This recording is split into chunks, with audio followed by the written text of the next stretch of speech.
Ironman 70.3 world champion, Jan Frodeno, Deutschland. Jan, a 23:14 swim. Second fastest of these top three here, 2:09 bike, 04, 50 seconds quicker than Sebi. And then the 1:16:32 run of the three runs here, the third fastest. But first down the finish line. Before we talk about your race, at one stage the cameras did a replay of you on the run course. It looked like you tripped up a little bit on one of the fences, or you rolled your ankle a bit. Was there a problem on the run at all?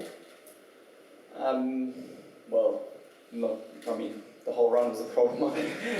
I certainly wasn't a happy guy on the run course. I gave it my all that I had on the bike, and that's exactly how I felt when I got off the bike. I was uncoordinated, I had nothing left, and I was just trying to survive through. And I don't know if it was some unevenness. It could have been a leaf, for all I know. That was enough to almost trip me over. That's pretty much how this half marathon felt. But yeah, those are the days. I actually almost came off the bike 5K before the finish, and that gave me a pretty decent cramp, and I was sort of dealing with that the whole time, but whatever. So a lot of people think that winning is easy and you had the perfect day. Clearly you didn't. You worked hard for that win, as everybody sitting next to you worked hard for their day. Can you just talk us through just a summary? You've given us a bit of the bike, but started off the day, did the swim go according to plan? It looked like a big pack coming out of the water together.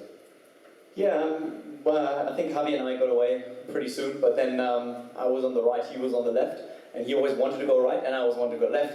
So we were always bumping into each other, and it was a bit of chaos. But anyways, yeah, it was. I was already on the swim. I thought, yeah, I was breathing really hard. I had to work really hard for it, and I realized already early on that it was going to be a proper working day. There was not much mercy my body had for me today, but yeah, that was always going to be a given on this kind of course. I just hoped for it to come a little later. The bike was yeah, really interesting. I mean, we got a little gap with Andy Böcheler and myself to the bottom of the climb, and I think I got out the seat and was pushing something like 500 watts, and he came past me. And I'm like, okay, fine, that's all I've got, I'll stay here.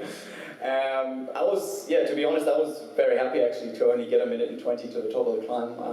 I know, well, I think it's fair to say I'm not a mountain goat. That title is reserved to others, so I knew I would seek my chance on the descent, which is what I did, and got away, and then sort of managed to ride back up to the guys. Yeah, and then fight my way through the run. Off the bike, I think, just behind Andreas Strides, but very quickly caught up to him, and you went past him. It was like you were making a statement. You're like, Andy, I'm coming past you, and yeah, I want to blow your hair off, which literally you did. Well, there's not too much hair to blow off there, I think.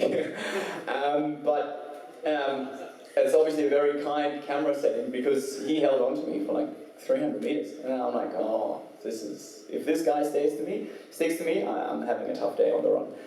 No discredit to him, but I mean, he's a great cyclist and maybe not the fastest runner. Yeah, and I just had no idea how far back these guys were. We pushed really hard from the turnaround where we saw them to get as much of a gap to the transition zone. And yeah, then I was just happy to know that I've got a little bit of time up my sleeve. A very hot win at the Ironman European Championship in Frankfurt. Hot and humid. A very hot and humid race here too for the 70.3 World Championship title. Does this bode well? I mean, it's the obvious question that everybody's asking. The media going, Daniela doing the double. Is Jan Frodeno going to do the double? I'm working pretty hard on it. Yeah, hot and humid is definitely something that suits me. I think guys who followed my career, it's safe to say that I suck when it's cold. And I'm just glad that's never going to happen in Kona. Questions for the Ironman 70.3 men's world champion, Jan Frodeno. And your splits against Andy Booker were all quicker on the flats. First 20 k's and the last 50. When they started going up the hill, did you really give it your max, or was there a sense of hold back a little bit and save something for the run? No, there was a little bit of hold back and save something for the second 50k. I did work hard up the hill, no doubt. I certainly pushed really hard, but I knew that I could give them a bit of time, and that's why, yeah, I mean, I pushed hard, but maybe there was another 5 seconds in it. What was the average power you had during the bike, and what was the max speed you reached in descent? Can't answer either of those. I didn't check it. It's one of those things when you go to transition zone 2, I don't flick through all my through my data, and transition's a K down the road, so I haven't made it there yet. But I don't know. I gave it to the guys from Quark. Maybe they can help you out. I honestly don't know. I think in 2 words it was a lot. The training in the Pyrenees is certainly working on the descending. Next question, anybody? Jan, I'd like to give one final question to you. The first time Europe's hosted the Ironman 70.3 World Championship as a neighbour from Germany, as a European, are you proud of the show that See-Kaprun, Austria, put on for the world here at the Ironman 70.3 World Championship? Yeah, to be honest, I thought this doing great finish lines was reserved to the Germans. I mean, if you look at Hamburg and you look at Frankfurt and other events I won't name here for, you know, courtesy reasons. Man, it was buzzing there today. It was loud, it was noisy, the people were just ecstatic. It was fantastic. Like, it was literally goosebump kind of material, which is hard to do after 3 hours and 50 of hard work. So great, yeah, my hat off to the community, to the people around here, the fans, the athletes. It was sensational. German media need a statement in German, or can we wrap?